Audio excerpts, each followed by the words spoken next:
नमस्कार, देशोन्नतीमध्ये मी ऐश्वर्या शिंदे आपलं स्वागत करते। आज 28 जानेवारी आणि लाला लाजपत राय यांची जयंती आहे। ते एक भारतीय राजकारणी व लेखक होते। भारतीय स्वातंत्र्य लढ्यात त्यांनी योगदान दिले। ते जहालमतवादी होते। त्यांना पंजाब केसरी असं देखील संबोधलं जातं। पंजाब नॅशनल बँकेची स्थापना देखील त्यांनीच केली होती। लाला लाजपत राय यांचा जन्म 28 जानेवारी रोजी 1836 मध्ये पंजाबमधील धुंडीके इथे एका गावामध्ये झाला होता। लाला लाजपत राय यांचे वडील मुंशी राधाकृष्ण अग्रवाल सरकारी शाळेत उर्दू आणि पार्शियनचे शिक्षक होते। त्यांच्या आईचे नाव गुलाबदेवी अग्रवाल होते। 1870च्या दशकाच्या उत्तरार्धात त्यांच्या वडिलांची बदली रेवरी येथे झाली। तेथील सरकारी उच्च माध्यमिक शाळेत लाजपत रायांचे सुरुवातीचे शिक्षण झाले। 1880 मध्ये लाजपत रायांनी कायद्याचा अभ्यास करण्यासाठी लाहोर येथील सरकारी महाविद्यालयात प्रवेश घेतला। येथेच ते देशभक्त आणि भविष्यातील स्वातंत्र्य सैनिक लाला हंसराज आणि पंडित गुरुदत्त यांच्या संपर्कात आले। लाहोरमध्ये शिकत असताना स्वामी दयानंद सरस्वतींच्या हिंदू सुधारणा चळवळीचा प्रभाव त्यांच्यावर पडला आणि ते आर्य समाजाचे सदस्य बनले। तसेच लाहोर स्थित आर्य गॅझेटचे संस्थापक संपादक बनले। हिंदुत्वावरील वाढत्या विश्वासामुळे ते हिंदू महासभेत सामील झाले। त्यामुळे त्यांना नौजवान भारत सभेच्या टीकेला सामोरे जावे लागले, कारण ही महासभा धर्मनिरपेक्ष नव्हती।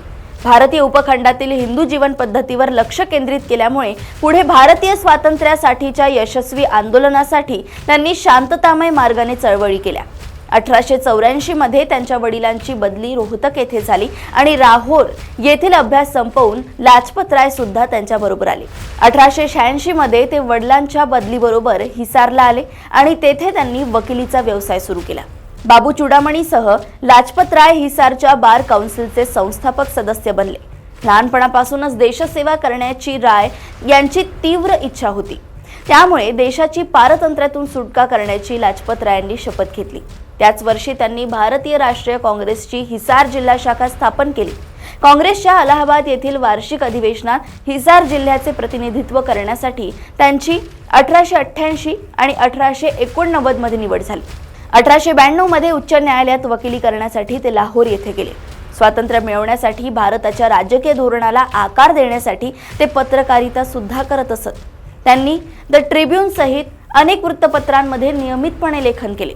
भारतीय राष्ट्रीय काँग्रेसमध्ये सहभागी झाल्यानंतर आणि पंजाबमधील राजकीय निदर्शनामध्ये भाग घेतल्यानंतर मे 1907 मध्ये कोणताही खटला न चालवता लाला लाजपत रायांची ब्रह्मदेशातील मंडालेच्या तुरुंगात रवानगी करण्यात आली। पण त्यांना अटक करून ठेवण्यासाठी पुरेसा पुरावा नाही असे लॉर्ड मिंटो यांनी ठरवलेल्या नोव्हेंबरमध्ये त्यांना परत जाण्याची परवानगी देण्यात आली।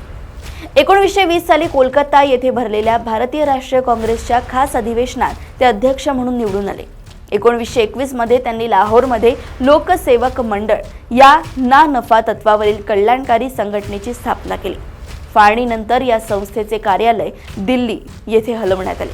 निदर्शनांच्या वेळेला झालेल्या लाठी हल्ल्यातून लाला लाजपत राय पूर्णपणे बरे झाले नाहीत आणि हृदयविकाराच्या धक्क्याने 17 नोव्हेंबर 1928 रोजी त्यांचे निधन झाले।